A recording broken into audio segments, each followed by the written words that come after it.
I talk a lot about personal capital, but I haven't done a full review of it in a long time. So it's about time to do that because seriously, I use this app all the time. I log into it almost every day, if not every day, to see my full financial picture. I can see if my investments dropped, if refunds came through, how much is in my savings, all of my financial details. And I can see it very quickly in just one place. Today's video, you're going to learn why I like personal capital so much and all of the benefits of using personal capital. I am Tiffany Thomas with wealthytiffany.com, and I achieved financial freedom and became a millionaire. If you are looking to do those things as well, hit that like button and hit the subscribe button, and we are going to dive right in. There are a lot of things included in personal capital, so I'm just going to do a quick overview on how personal capital works and then talk about the benefits of using personal capital. And yes, I will be leaving my referral link below in the description if you are interested in signing up for personal capital, which is completely free. Then you can use my link below. So I appreciate you helping out the channel.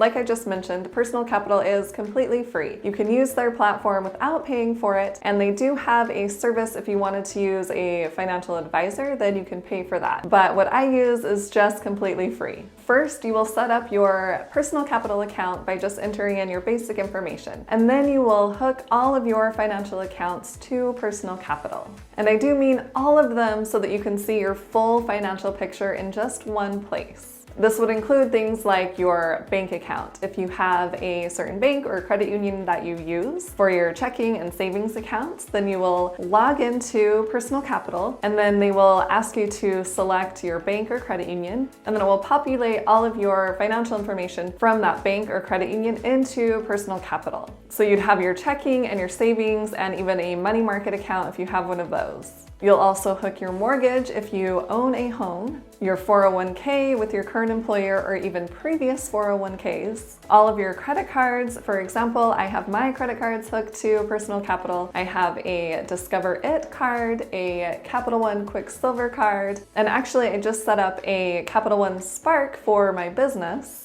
And I also have a Chase Visa credit card. So all of those are hooked to Personal Capital, so I can see all of the transactions on my credit cards in just one place. You'll also hook your brokerage account. I ended up just barely switching over my brokerage account to IBKR, Interactive Brokers. And if you're curious to know why, I did a video on why I decided to do that, so I will leave a link above and below in the description. You can check that out later on. And I also have a little bit of money at a brokerage account with Webull. So I have all of those accounts hooked to Personal Capital. And I also have an HSA, a health savings account with Lively, so I have that hooked to Personal Capital. And Lively uses TD Ameritrade for the investing portion of your HSA. And if you have questions about how to invest with your HSA, I did a video about that, so I will leave a link above and below in the description. And then if you have any type of loans, a personal loan or an auto loan, then you will hook those to Personal Capital as well. Once you have all of your financial accounts hooked to Personal Capital, then you can see your full financial picture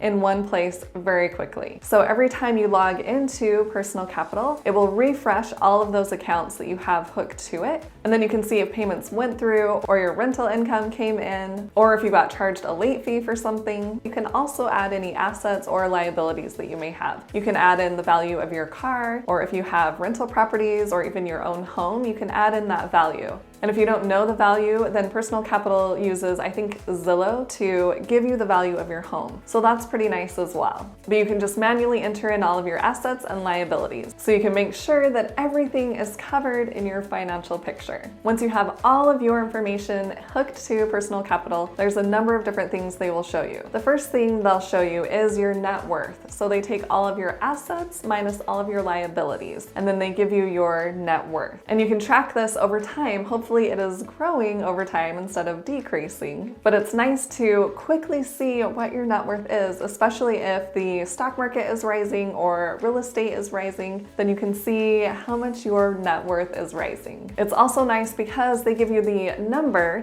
but they also give you a graph so that you can see visually over time how much it has gone up or decreased, but we hope that's not the case. They will also categorize all of your accounts for you. So they'll list all of your mortgages together, all of your credit cards together, all of your checking and savings accounts together, and they'll give you a total balance for each of those categories. So you can see at a quick glance, oh, I have this much in real estate, or this much in my savings, or I have this total balance on all of my credit cards, and also the total balance for any loans that you might have. And then you can see how much you have in assets or liabilities that you entered in at the beginning. And under all of these different categories, you can click on the individual account. For example, if you're looking at your credit cards and there's a Visa in there, you can click on that and then it will show you all of the transactions on your Visa credit card. And I love this because you can immediately see if a payment has gone through. I don't know if you're like me, sometimes I used to get nervous about doing auto payments and I would wonder, oh, did that auto payment really go through or did it not? But I don't have to log into each of my accounts. I can log into Personal Capital and see, oh, yep, that one went through, that one went through, and I can put my mind at ease. And by having all of your transactions in just one place, it's easier to notice if you forgot about a certain subscription, and then you can cancel that subscription and start putting that money toward something else like investing your money. You can also see if a refund was processed. This happened to me recently. I did a huge flooring project in the house that I just moved into, and it turns out I bought a little extra flooring, so I needed to return that flooring. So I got back in my car, went around to the back of the place, he unloaded the flooring, and then he said, okay, I'll just send you an email confirmation and process the refund. And I was like, okay, great. Well, the next day came and I still hadn't received an email, nor had I received a refund because I'm checking Personal Capital all of the time. So I waited another day and then I called the flooring company and asked where my refund was. And the guy that answered happened to be the one that loaded my flooring. And he said, oh, I remember you. Let me check on your account. And he said there was some glitch in the computer that it froze or something, so it never processed. So he went ahead and processed that and said, okay, check your email in 5 minutes, you should get the refund the next day. And I just logged into Personal Capital, all of my accounts updated, and I was able to see that I did get that refund.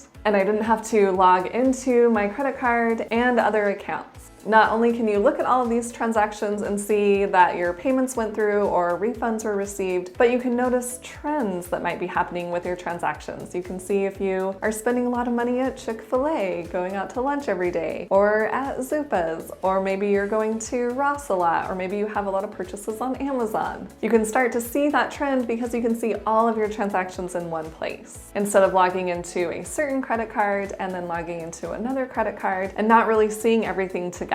And once you start noticing those trends, then you can start to make adjustments. You can start to eat out less or spend less on Amazon. All right, enough about the transactions. Since all of your finances are in one place, you can set up budget amounts within Personal Capital, which can be nice if you're not using a budget elsewhere. You can set up a certain category for groceries or for transportation, your mortgage, whatever it might be, and then set budget amounts for each category. And then you can see in Personal Capital if you are going over those budgets or if you're getting close to the budget and you know you shouldn't be spending any more in that certain category. Personal Capital will also show you your portfolio, your investments, and your holdings, which is pretty nice. So if you are investing in index funds and individual stocks, you can also compare your investments to a certain index like the S&P 500 or the total US stock market. And since within Personal Capital you have all of your investments, they're giving you the accurate picture on if you are outperforming that certain index, the US stock market, with your individual stocks and your index funds, or if you are not outperforming that. I think sometimes people try to outperform the US stock market and they think that they are, but in actuality they may not be. So with Personal Capital, they will show you if you are accurate or not, and then you can make adjustments in your investments. I know I have liked looking at this to see if I really am outperforming the market or if I'm not. Since I do invest a lot in a certain index fund, but I also have some individual stocks. And speaking about investments, Personal Capital also shows you a retirement section, and this is pretty awesome. I also use mint.com. It's another free app you can use, and it's very similar to Personal Capital. But with Personal Capital's retirement section, it is much better than Mint's. Personal Capital will tell you if you're paying a lot in fees, and I really like this feature because a lot of people don't actually know they are paying fees when they are investing in certain funds. Most index funds, not all of them, but most of them have an expense ratio associated with them,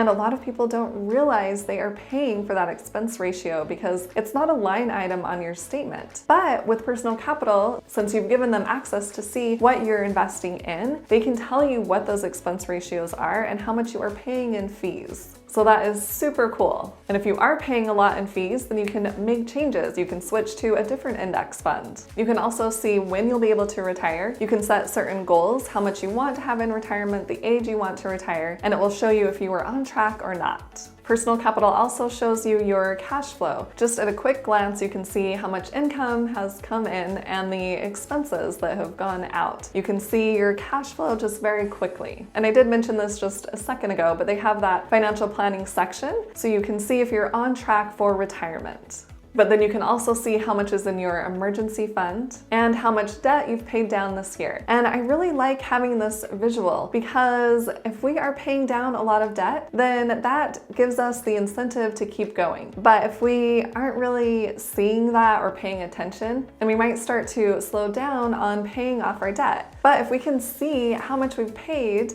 then we can continue to pay that debt off. It's just nice to see that overall picture, and we can really track our progress and stay on track with where we want to be. And I'm sure there are other things that I haven't mentioned about personal capital, but those are just a few of the highlights. And honestly, I really think that it makes a difference when we can see our full financial picture, when we are actually checking what we are doing with our finances, because we can set financial goals and we can make progress toward them, and we can track that.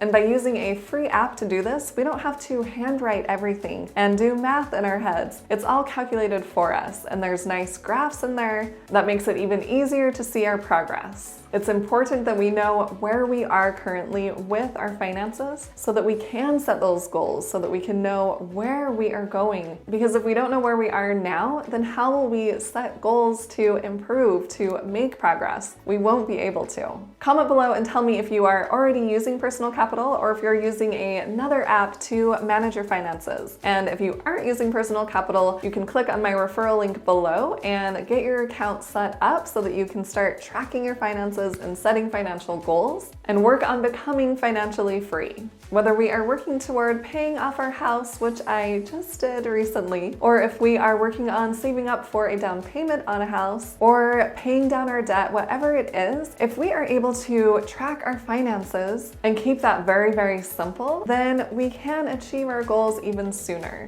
And if you found this video helpful, please hit that like button and share it with someone else who would like to hear this information. And hit the subscribe button to subscribe to my YouTube channel, and hit the little bell to get notified on when I post new videos. And if you want to see even more content from me, check out the videos on the side of the screen. Thanks so much for watching. I'll see you in the next video.